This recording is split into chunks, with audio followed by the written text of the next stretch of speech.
Глава 3. Верни са тези думи.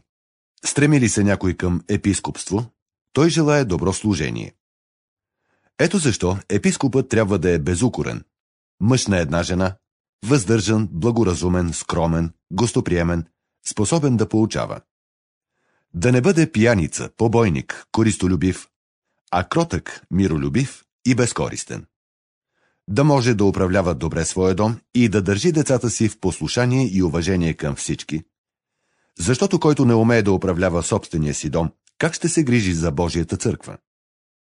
Да не е новопокръстен, за да не се възгордее и да бъде осъден, както дяволът. Той трябва да е с добро име сред хората извън църквата, за да не бъде укоряван и да не падне в примката на дявола.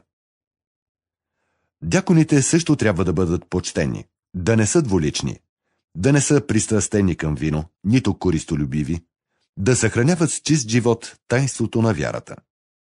И те трябва първо да бъдат изпитвани, та после, ако са безукорни, да стават дякони. Също и жените трябва да бъдат почтени, не клеветници, сдържани и верни във всичко. Дяконите трябва да бъдат всеки мъж на една жена, добре да ръководят децата си и дома си. Защото тези, които са служили добре като дякони, си спечелват добро име и придобиват голяма увереност във вярата в Иисус Христос. Това ти пише, като се надявам скоро да дойда при тебе. В случай, че се забавя, да знаеш как трябва да постъпваш в Божия дом, който е църква на живия Бог, стълб и основа на истината. И наистина, велико е тайнството на благочестивата вяра.